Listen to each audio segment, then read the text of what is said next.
नमस्कार, आदाब, सत श्री अकाल और खुशामदीद। Very very good evening to all of you people. This is Kumar Amit और आप लोग देख रहे हैं आपका अपना चैनल बी कॉम कॉर्नर। आज का वीडियो बहुत ज्यादा स्पेशल और इंपॉर्टेंट होने वाला है तमाम बी कॉम प्रोग्राम और ऑनर्स के स्टूडेंट्स के लिए। उम्मीद करता हूं आप सभी इस वीडियो लेक्चर के दरमियान मेरे साथ आखिरी तक बने रहेंगे। और हाँ, अगर आपको ये वीडियो हेल्पफुल लगता है, कंटेंट यूजफुल लगता है, तो इस वीडियो को लाइक करके अपने तमाम दोस्तों के साथ शेयर जरूर करेंगे। तो विदाउट वेस्टिंग द टाइम चलिए शुरू करते हैं। माय डियर फ्रेंड, जैसा कि आप सभी जानते हैं, रिसेंटली हम लोग चर्चा कर रहे हैं आपके one of the most important subject cost accounting को लेकर के। और कॉस्ट अकाउंटिंग के अंदर रिसेंटली हम लोगों ने आपका एक नया चैप्टर शुरू किया था जिसका टाइटल है ओवरहेड। हालांकि ओवरहेड से जुड़ा हुआ आज का हमारा 5th क्लास रहने वाला है। इससे पहले मैं 4 क्लास चैनल के ऊपर अपलोड कर चुका हूं, जहां पर हम लोगों ने तमाम फंडामेंटल कॉन्सेप्ट को काफी डिटेल में जाकर के, काफी गहराई में जाकर के अंडरस्टैंड करने की कोशिश की थी। और पिछली 2 क्लासेज में हम लोगों ने आपके इस चैप्टर के start topic machine hour rate को स्टार्ट कर दिया था। मशीन आवर रेट होता क्या है, किस तरीके से कैलकुलेट किया जाता है, कौन से फॉर्मूले हैं जिनका इंप्लीमेंटेशन किया जाता है, मशीन आवर रेट के सवाल को जब आप सोल्व करते हैं तो किस तरीके के फॉर्मेट को कैरी करना है, और किस किस तरीके की न्यूमेरिकल एग्जैक्टली आपके एग्जामिनेशन के अंदर पूछी जाती है। इन तमाम मुद्दों पर मैं आप सभी के साथ चर्चा कर रहा हूं। आज की क्लास के अंदर एक और डिफरेंट टाइप की न्यूमेरिकल को हम लोग डिस्कस करेंगे, समझेंगे कि अगर इस तरीके की न्यूमेरिकल आपके एग्जामिनेशन के अंदर आती है, मोस्ट प्रोबेबली आने की संभावना है, तो उसके ऊपर एक सही अप्रोच आप लोग किस तरीके से ले सकते हैं। और न केवल सही अप्रोच ले सकते हैं बल्कि सही आंसर को टैकल कर सकते हैं। तो ज्यादा बातें ना करते हुए बढ़ते हैं लेक्चर की तरफ और समझने की कोशिश करते हैं। देखिए माय डियर फ्रेंड्स, आज की जो न्यूमेरिकल है उस पर जाने से पहले मैं आपको एक छोटी सी बात बता देता हूं। इससे पहले जो क्लास 4 है उसके अंदर हम लोगों ने आपका रिपेयर एंड मेंटेनेंस कैलकुलेट तो किया था, 8000 आया था, लेकिन जल्दी जल्दी में मैंने यहाँ पे वेरिएबल एक्सपेंस के अंदर आपका रिपेयर एंड मेंटेनेंस ऐड करना भूल गया था। तो प्लीज आप लोग इसको मेक श्योर करके करेक्ट कर लीजिएगा। तो यहाँ पे जब आप लोग रिपेयर एंड मेंटेनेंस ऐड करेंगे तो यहाँ पर फाइनल आंसर के अंदर 8000 और ऐड हो जाएगा। और जब आप 8000 को ऐड करते हैं उसके बाद आपको 2000 से डिवाइड करना है, तो यहाँ पे आपका फाइनल आंसर है वो बदल जाएगा। तो प्लीज आप लोग मेक श्योर करके इस चीज को थोड़ा सा करेक्ट कर लीजिएगा। आज की न्यूमेरिकल को देखिए। आज की न्यूमेरिकल काफी डिफिकल्ट मानी जाती है आपके दिल्ली यूनिवर्सिटी के करिकुलम के अकॉर्डिंग, क्योंकि यहाँ पर है ना पूरी संभावना है आपके कंफ्यूज होने की। और इस तरीके के सवाल अक्सर एग्जामिनेशन इसीलिए देता है ताकि वो स्टूडेंट्स के बीच में कंफ्यूजन क्रिएट कर सके। अब ध्यान दीजिएगा यहाँ पे एग्जैक्टली क्या पूछा गया है। ये जो आपकी महेश्वरी मित्तल की किताब है उसका इलिस्ट्रेशन नंबर 5.13 है। यहाँ पर क्या कहा गया है, देखिए, the following annual charges are incurred in respect of a machine shop where manual labor is almost nil and where working is done by the mean of the 5 machine। याद रखिएगा, जब भी आप लोग शॉप का जिक्र करेंगे ना, यानी कि यहाँ पे हम लोग शॉप की बात कर रहे हैं, तो शॉप का मतलब होगा वहां पर टोटल कितनी मशीन काम कर रही है। आपकी 5 मशीन लगी हुई है। अभी तक हमने क्या सीखा था, अभी तक हमने सीखा था सर हमारे पास केवल और केवल एक तरीके की मशीन थी, लेकिन यहाँ पर 5 अलग अलग मशीनें हैं और यही इस सवाल का लूप होल रहने वाला है। आगे देखिए क्या लिखा हुआ है, machine exactly for the similar type and the specificity. ये भी काफी इंपॉर्टेंट बात है, जितनी भी मशीनें हैं वो सिमिलर टाइप की है और सिमिलर स्पेसिफिकेंस की है। अब अगर आप लोग ध्यान से देखेंगे ना तो सबसे पहले आपको क्या गिवन है, सर आपको गिवन है रेंट एंड द रेट। देखिए आपको रेंट दिया हुआ है, लेकिन ब्रैकेट में क्या लिखा हुआ है, proportional to the floor space occupied. याद रखिएगा, जितना भी आपका फ्लोर स्पेस ऑक्यूपाई किया गया है ना उसके हिसाब से आपको रेंट को डिस्ट्रीब्यूट करना है। सर इसको आप लोग कुछ इस तरीके से समझ सकते हैं, लेटर से ये आपका पूरा का पूरा एरिया है जहां पर माय डियर फ्रेंड्स आपका क्या लगा हुआ है, आपकी मशीन्स लगी हुई है। इसको आप लोग शॉप कंसीडर कर लीजिए। अगर आप लोग इसको शॉप कंसीडर करते हैं तो यहाँ पे जो आपका ये पूरा एरिया है इसको हमें 5 इक्वल पार्ट्स में डिवाइड करना पड़ेगा। माने आप लोग क्या कहेंगे, सर इसके कितने पार्ट्स होने वाले हैं, आपके 5 इक्वल पार्ट्स होने वाले हैं, क्योंकि टोटल कितनी मशीन लगेगी, हमारे पास 5 मशीन लगी हुई है एक शॉप के अंदर। और क्योंकि हमें रेंट कितना दिया हुआ है, सर 4800 दिया हुआ है, ये 4800 रेंट है। ये क्या कहा गया है, आपका proportionate to the floor space occupied, माने ये आपकी पूरी की पूरी दुकान का ये रेंट है और हमें एक मशीन का कैलकुलेट करना है। तो हम लोग क्या करेंगे, सर हम यहाँ पे ये कर सकते हैं, अगर आप लोग रेंट की बात करते हैं तो हमारा जो टोटल रेंट है कितना दिया हुआ है, सर आपको 4800 दिया हुआ है। अगर 5 मशीनें हैं तो कितने के बीच में डिवाइड कर देंगे, 5 के अंदर डिवाइड डिवाइड कर देंगे तो 4800 को अगर आप लोग 5 से डिवाइड करते हैं तो आपका कितना आता है, 960 आता है एक मशीन का रेंट। समझ में आया? तो ये आपको समझ में आया क्या आपका लॉजिक रहने वाला है। 5 मशीनें लगी हुई है और पांचों के बीच में आपको कंप्लीट रेट को क्या करना है, डिवाइड करना है। अब आगे देखिए क्या लिखा हुआ है, डेप्रिसिएशन दिया हुआ है लेकिन हर एक मशीन का कितना है, 500 है। तो यहाँ पे आपको कुछ सोचने की जरूरत नहीं है सर, हम डायरेक्ट क्या कह सकते हैं, हमें डेप्रिसिएशन मिल गया है। एक मशीन का कितना डेप्रिसिएशन है सर, 500 रुपए है। ये क्वेश्चन के अंदर गिवन है। आगे देखिए क्या दिया हुआ है, आपको रिपेयर एंड मेंटेनेंस दिया हुआ है। कितनी मशीन का है, 5 मशीनों का है और 1000 रुपए है। ध्यान रखिएगा, आपको अगर रिपेयर एंड मेंटेनेंस की बात करनी है तो आप लोग क्या कहेंगे, सर हमारे पास क्या है, रिपेयर है और आगे क्या दिया हुआ है, आपको मेंटेनेंस दिया हुआ है। कितना दिया हुआ है, 1000 दिया हुआ है। लेकिन ये पांचों मशीन का है, अगर आप लोग पांचों मशीन के अमंग इसको डिस्ट्रीब्यूट करेंगे तो आपका कितना आ जाएगा, 200 आ जाएगा। तो एक मशीन का जो आपका रिपेयर एंड मेंटेनेंस का कॉस्ट कितना आया है, 200 आया है। क्लियर है? आगे बढ़ते हैं। आगे देखिए क्या लिखा हुआ है, आगे लिखा हुआ है पावर कंज्यूम। कितना पावर कंज्यूम हुआ है सर, 3000 का पावर, यानी कि 3000 रुपए लगे हैं पावर के ऊपर। और यहां पर एक यूनिट का जो कॉस्ट है ना वो 5 पैसे है। इसको स्टार मार्क कर लीजिएगा क्योंकि पावर के अंदर अक्सर कंफ्यूजन होता है। इस पॉइंट को मैं लास्ट में आपको एक तरीके से डिस्क्लोज करके बताऊंगा क्योंकि यहाँ पे इसके अंदर हमें स्टेटमेंट को आगे जाके पढ़ना होगा। तो पावर वाले पॉइंट को एक बार हटा देते हैं। वैसे अगर आप लोग ध्यान देंगे, पावर को भी अगर आप लोग डिवाइड करना चाहते हैं ना तो कर सकते हैं। किसके अंदर डिवाइड करेंगे सर, हमारे पास पावर कंज्यूम हुआ है, टोटल पावर कंज्यूम हुआ है। कितना कंज्यूम हुआ है सर, हमारा 3000 यूनिट कंज्यूम हुआ है। और अगर आप लोग यहाँ पे डिवाइड करना चाहें तो मैं क्या कर सकता हूं सर, 3000 को 5 से डिवाइड कर दूंगा, मेरे पास कितना आ जाएगा, 600 आ जाएगा। ये काम अभी आप लोग कर लीजिएगा क्योंकि यहाँ पे क्या गिवन है सर, पावर गिवन है। टोटल कितना गिवन है सर, आपका 3000 गिवन है और हमें कितने में डिवाइड करना है, 5 में डिवाइड करना है तो कितना आ जाएगा, 600 आ जाएगा। एक मशीन कितना पावर कंज्यूम करती है, 600 रुपए का पावर कंज्यूम करती है। इसके बाद आपको ध्यान दीजिएगा, यहाँ पे पूरी की पूरी शॉप के अंदर जो आपका लाइटिंग का खर्च है, इलेक्ट्रिक चार्ज है, वो कितना है, 540 है। ठीक है, तो मैं यहाँ पे इसको लाइटिंग लिख देता हूं ताकि हमें कंफ्यूजन ना हो। ठीक है, तो आप लोग क्या कहेंगे सर, लाइटिंग है और लाइटिंग कितना है, 540 है। 5 मशीन के अंदर हमें डिवाइड करना है क्योंकि पूरी शॉप का है ये। ठीक है, तो 540 को अगर आप लोग कितने से डिवाइड करते हो, 5 से डिवाइड करते हो तो वी हैव अ 108। कितना आ जाएगा हमारे पास, 108 आ जाएगा। यानी कि एक मशीन के ऊपर कितना लाइटिंग का खर्चा होता है, 108 रुपए होता है। इसको आपको थोड़ा सा ध्यान में समझना है। अब देखिए यहाँ पे अटेंडेंट दिया हुआ है। अब 2 तरीके की सैलरी है, एक अटेंडेंट दिया हुआ है, एक सुपरवाइजर दिया हुआ है। तो यहाँ पे मैं आपका अटेंडेंट की सैलरी लिख देता हूं। ठीक है, तो आप लोग किसकी बात कर रहे हैं, अटेंडेंट की सैलरी की बात कर रहे हैं। ध्यान से समझिएगा। सर क्या लिखा हुआ, देयर आर 2 अटेंडेंट। कितने अटेंडेंट है सर, हमारे पास 2 अटेंडेंट है फॉर द 5 मशीन। कितनी मशीन के लिए है, 5 मशीनों के लिए 2 अटेंडेंट है और हर एक को 60 रुपया पर महीने पे किया जा रहा है। देखिए 2 अटेंडेंट है, एक की सैलरी कितनी है, 60 रुपया हर महीने का है। अगर आप लोग पूरी साल का कैलकुलेट करना चाहते हैं, 12 से मल्टीप्लाई कर देंगे और अगर आप इसको 5 मशीन के बीच में डिस्ट्रीब्यूट कर देंगे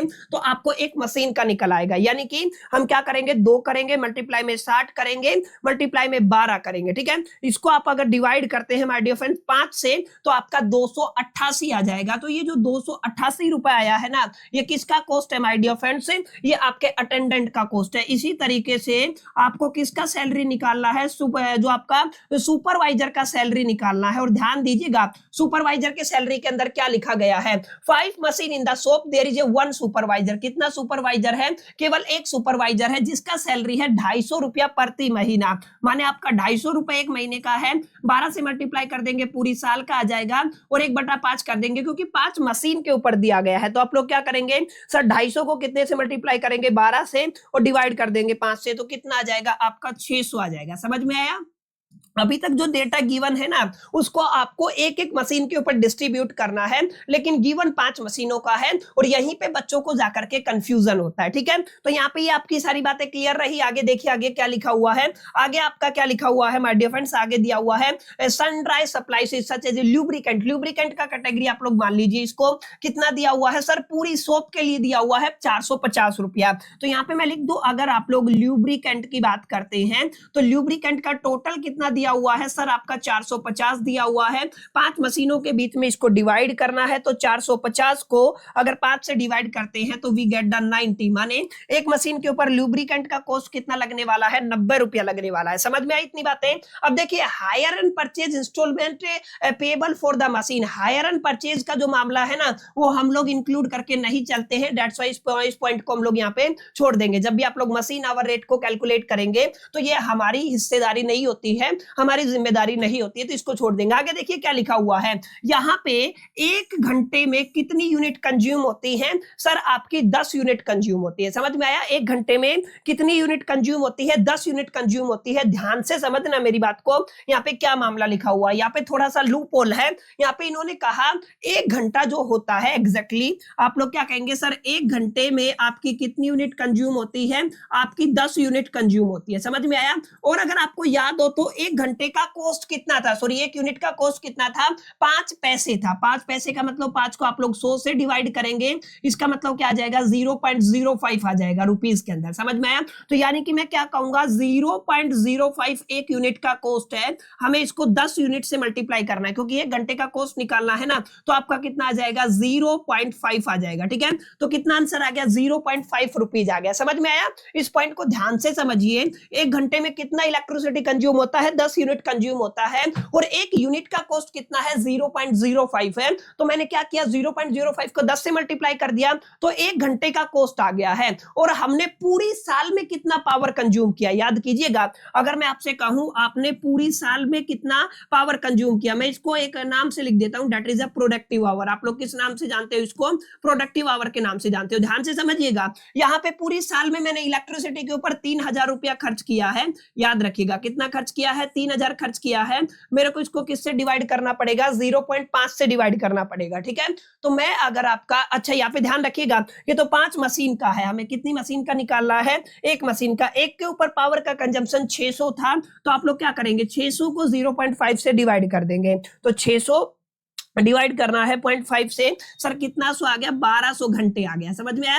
तो 1200 घंटे आपके प्रोडक्टिव आवर भी निकल आए, और यहां पर आपको जो जो चीजों की जरूरत है वो तमाम चीजें सोल्व हो गई है। इस पॉइंट को मैं दोबारा समझा देता हूं। सर एक घंटे के अंदर इसने बोला है आपका कितना यूनिट का बिल निकलता है, 10 यूनिट का बिल निकलता है, और एक यूनिट का कॉस्ट 0.05 पैसे है। तो मैंने क्या किया, एक घंटे का कॉस्ट निकाल लिया, एक यूनिट के कॉस्ट से मल्टीप्लाई किया, 0.5 आ गया। समझ में आया? कितना आ गया, 0.5 आ गया है। और एक मशीन कितना पावर कंज्यूम करती है, सर हमारे पास 600 रुपए का पावर कंज्यूम करती है, क्योंकि एक घंटे का हमें पता है, तो एक घंटे से डिवाइड कर देंगे तो we get the productive hours. हमें क्या मिल जाएंगे, प्रोडक्टिव आवर मिल जाएंगे। अब इस पर्टिकुलर कैलकुलेशन के बिहाफ पे हमें इनको बाइफरकेट कर देना है, फिक्स्ड एक्सपेंसेस के अंदर, वेरिएबल या रनिंग एक्सपेंसेस के अंदर, टोटल करके ना आप लोग एक बेसिक फॉर्मूला है मशीन आवर रेट का, जो मैंने आपको समझाया हुआ है, उसके अंदर फॉर्मूले को पुट करेंगे, वैल्यूज को पुट करेंगे, और you will get your required result. Sir कैसे, ध्यान दीजिएगा। देखिए सबसे पहले हम देखते हैं सर फिक्स्ड एक्सपेंस कौन सा है। अगर आप लोग फिक्स्ड की बात करते हैं तो रेंट आ जाएगा, ओके सर। इसके अलावा अगर आप लोग देखते हैं फिक्स्ड के अंदर और कुछ नहीं है, यानी कि यहाँ पे फिक्स्ड के अंदर अगर आप लोग बात करते हैं तो फिक्स्ड के अंदर ये पूरा फॉर्मेट बनाया हुआ है हर बार की तरह। हम लोग क्या करेंगे, सर रेंट ले लेंगे। रेंट कैसे निकाला था, मैंने आपका वर्किंग नोट बना करके दिखा दिया, तो मैं डायरेक्ट यहाँ पे वैल्यू लिखूंगा। आपको कितना वैल्यू मिला है, आपको 960 मिला है। यहाँ पर अगर आप लोग टोटल करेंगे तो 960 ही हो जाएगा। ठीक है, अब अगर आप लोग ध्यान देंगे तो मैं इसको थोड़ा सा ऊपर शिफ्ट कर लेता हूँ, जस्ट ए मिनट, 1 मिनट दीजिए मेरे को, मैं इसको थोड़ा सा ना शिफ्ट कर लेता हूँ। नहीं होगा, चलो इसको यहीं पे छोड़ो। अब हम देखते हैं एग्जैक्टली हमें किन किन चीजों को यहाँ पे इंक्लूड करके चल रहा है। ध्यान दीजिएगा, काफी इंपॉर्टेंट बातें हैं। सबसे पहले हमने क्या कैलकुलेट किया, डेप। डेप कितना लगा है, सर डेप्रीशिएशन लगा है 500 का, तो आप लोग यहाँ पे कितना लिख देंगे, सर 500 लिख देंगे, ओके। अगर आप लोग और चलते हैं आगे, रिपेयर एंड मेंटेनेंस की बात करते हैं, तो मैं आपका R&M लिख देता हूँ। रिपेयर एंड मेंटेनेंस कितना आया हुआ है, 200 रुपए आया हुआ है, तो आप लोग क्या करेंगे, 200 ले लेंगे। आगे देखिए आप क्या करते हैं, पावर। पावर कितना आया हुआ है, 600 आया हुआ है, तो आप लोग यहाँ पे क्या लिख देंगे, सर पावर कितना आ गया हमारा, 600 आ गया है। आगे आप देखिएगा क्या लिखा हुआ है माय डियर फ्रेंड्स, आपका आगे क्या गिवन है, just a minute, yes power कितना है आपका 600 है। उसके बाद लाइटिंग का 108 है। ठीक है, तो आप लोग क्या कहेंगे, सर यहाँ पे क्या है आपका लाइटिंग है। ठीक है, तो मैं क्या लिखूंगा, सर आपका क्या है, लाइटिंग है। लाइटिंग का खर्च कितना आया है, 108 आया है। जस्ट ए मिनट, ये मक्खी है ना बीच में डिस्टर्बेंस करती है, जस्ट ए मिनट, इसको मैं डिलीट कर देता हूँ। यस यहाँ पे ध्यान दीजिएगा, लाइटिंग का कॉस्ट कितना आ गया है आपका 108 आ गया, ठीक है। उसके बाद देखिए अटेंडेंट का सैलरी 288 है, तो आप लोग क्या लिखेंगे, आप लोग यहाँ पे लिखेंगे आपके अटेंडेंट के सैलरी की बात हो रही है, ठीक है। तो अटेंडेंट का सैलरी कितना है सर 288 है। और अगर आप लोग यहाँ पे सुपरवाइजर के सैलरी की बात करते हैं तो सुपरवाइजर का सैलरी कितना है 600 रुपए, ठीक है। एक मशीन के ऊपर आप लोग कैलकुलेट कर रहे हैं। अब हम क्या करते हैं, इसको थोड़ा सा ऊपर शिफ्ट कर लेते हैं ताकि कैलकुलेशन में हमें थोड़ी सी आसानी हो सके। जस्ट ए मिनट,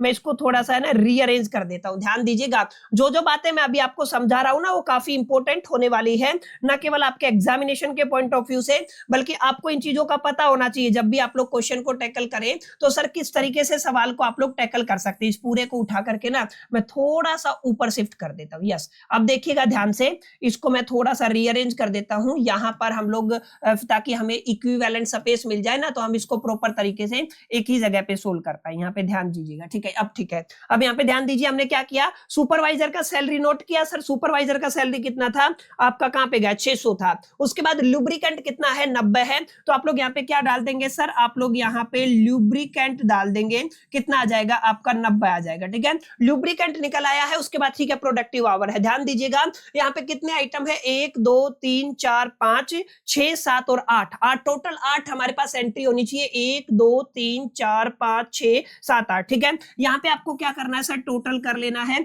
यहाँ पे तो आपने टोटल कर ही लिया, यहाँ पे तो आपका कितना आ गया सर 960 आ गया है, ठीक है। अगर आप लोग यहाँ पे टोटल करते हैं तो जस्ट यूज द कैलकुलेटर। अगर आप लोग यहाँ पे करेंगे तो 500 है, प्लस में कितना है 200 है, प्लस में कितना है 600 है, प्लस में 108 है, प्लस में कितना है 288 है, प्लस में कितना है 600 है, प्लस में कितना है 90 है, कितना आ गया 2386। याद रखिएगा कितना आ गया 2386 आ गया है। अगर मैं टोटल करता हूं यानी कि सबका टोटल करता हूं, यानी कि टोटल ए प्लस बी बोल दूं मैं आपको, तो ए प्लस बी कितना आएगा, इसी के अंदर हम लोग क्या करेंगे, इस अमाउंट को ऐड कर देंगे 960 को, तो हमें मिल जाएगा 3346। बचा कितना मिला, 3346 मिला। अब मैं आपसे कहूं आपको क्या निकालना है, प्रोडक्टिव सॉरी आपका मशीन आवर रेट निकालना है, क्योंकि हमें वही कैलकुलेट करना था, एक साल के लिए मशीन आवर रेट निकालना था। तो आप लोग कैसे निकालेंगे सर, हम सिंपल फॉर्मूला इंप्लीमेंट करेंगे। आपने क्या निकाला, मशीन आवर रेट, क्या फॉर्मूला मैंने बताया था सर, टोटल एक्सपेंस को आप लोग लिख देंगे, तो मैं टोटल ए प्लस बी के नाम से लिख देता हूं, ठीक है, एज यूजुअल। लेकिन आपको पूरा लिख के आना है, ए प्लस बी हो जाएगा, कहां पे मक्खी, ठीक है ना, ए प्लस बी हो गया है। अपॉन में आपको क्या करना है, आपको डिवाइड करना है आपका प्रोडक्टिव आवर से। तो आप लोग क्या कहेंगे सर, आपका प्रोडक्टिव आवर से आप लोग इसको डिवाइड कर देंगे। तो टोटल कितना आया है सर, 3346 आया है। तो कितना आ गया, 3346 आ गया है। डिवाइड कितने से करना, प्रोडक्टिव आवर पीछे आपने कैलकुलेट किया था, याद है किसी को, पीछे मैंने कैलकुलेट करके बताया था 1200 घंटे आया है। तो अब हम इसको डिवाइड कर देंगे, डिवाइड करते हैं तो हमें आंसर मिल जाएगा 3346 डिवाइडेड बाय 1200, तो आपका कितना आ गया 2.78 आ गया है। तो याद रखिएगा बच्चा, आंसर कितना आया 2.78 आया है। तो मैं इसको लिख देता हूं, machine hour rate is equal to the 2.78। Clear है। इस तरीके से माय डियर फ्रेंड्स इसको बड़ा इजीली आप लोग कैलकुलेट कर सकते हैं, टैकल कर सकते हैं और अपने फाइनल एग्जामिनेशन के अंदर आउट ऑफ आउट सिक्योर कर सकते हैं, अगर आपका इस तरीके का सवाल आपके एग्जामिनेशन के अंदर आता है। There are 3 type the questions जो आपके एग्जामिनेशन के अंदर मल्टीपल टाइम रिपीट्स होते हैं, रिस्पेक्टिव कि आप लोग प्रोग्राम के स्टूडेंट है या ऑनर्स के स्टूडेंट है, रेगुलर के स्टूडेंट है, एसएल के स्टूडेंट है या एनसी वेब के स्टूडेंट है। तीनों ही तरीके की न्यूमेरिकल को मैंने पूरा समय लेकर के आप सभी को समझाने की पूरी कोशिश की है। उम्मीद करता हूं चीजें आपको क्लियर रही होंगी, चीजें आपको समझ में आई होगी। फिर भी कोई डाउट रहता तो कमेंट जरूर कीजिएगा, और अगर आप लोग सजेशन देना चाहते हैं for the betterment of the classes तो वो भी आप लोग बता सकते हैं। आपका एक कमेंट हो सकता है हमारी अपकमिंग वीडियोस को काफी हद तक बेहतर बनाने में कंट्रीब्यूशन दे सके। तो उम्मीद करता हूं माय डियर फ्रेंड्स ये वाला न्यूमेरिकल आपको समझ में आया होगा, और पिछली न्यूमेरिकल को भी मैं अभी करेक्ट कर देता हूं, क्योंकि हमने क्या किया था, यहाँ पे एक मिस्टेक कर दिया था, हमने रिपेयर एंड मेंटेनेंस को यहाँ पे भूल गए थे। यानी कि जो आपका 20,000 है उसके अंदर आप क्या करेंगे, 38,000 को ऐड कर देंगे, और प्लस में यहाँ पे आपका जो रिपेयर एंड मेंटेनेंस का 8,000 कॉस्ट था, अगर आपको याद हो तो कितना आया था सर 8,000 था, इसको ऐड करेंगे तो आपका यहाँ पे 66,000 बनता है। आपको कितने से डिवाइड करना है सर, 2,000 से डिवाइड करना है, तो 33 आएगा। फाइनल आंसर कितना आएगा, 33 आएगा। प्लीज इसको करेक्ट कर लीजिएगा। मैं यहाँ पे इसको जस्ट ए मिनट इसको हटा देता हूं यहां से, और यहां पे भी मैं थोड़ा सा मॉडिफिकेशन कर देता हूं ताकि आपको क्लैरिटी हो सके, ध्यान दीजिएगा। ठीक है, इसको भी हटा देता हूं, इसको भी हटा देता हूं, इसको भी हटा देता हूं। 2038, ठीक है, मैं पूरा ही लिख देता हूं। देखिए कितना है आपका, यहाँ पे आपका दिया हुआ है 20,000, तो आप लोग क्या करेंगे, 20,000 हो गया, प्लस में आपने 38,000 कैलकुलेट किया था, लेकिन इसमें हमारा रिपेयर एंड मेंटेनेंस वाला 8,000 भूल गए थे। ठीक है, प्रोडक्टिव आवर हमने निकाले थे, कितने आए थे आपके, 2,000 घंटे आए थे। इसको अगर आप लोग डिवाइड करते हैं तो आपका आंसर कितना आता है, 33 आता है। प्लीज मेक श्योर करके इसको करेक्ट कर लीजिएगा कल, क्योंकि तबियत भी नासाज थी, आज भी नहीं है, तो हो जाता है कभी कभी। मैं भूल गया यहाँ पे कैलकुलेशन करते वक्त कि हमने रिपेयर एंड मेंटेनेंस निकाल तो लिया था, लेकिन वहां पे ऐड करना भूल गए थे। ठीक है, तो माय डियर फ्रेंड्स, इसको भी करेक्ट कर लीजिएगा। और आज की क्लास उम्मीद करता हूं आपको पसंद आ गई होगी, सेशन समझ में आया होगा, वीडियो अच्छा लगा होगा। वीडियो अच्छा लगा तो फटाफट से लाइक कर दीजिएगा, दोस्तों के साथ शेयर करना मत भूलिएगा। पहली दफे चैनल पे आए हैं, सब्सक्राइब करके बेल आइकन को जरूर प्रेस कर दीजिएगा। इस वीडियो के अंदर इतना ही, मिलते हैं नेक्स्ट वीडियो के अंदर। जब तक के लिए मैं तो all the best, keep learning.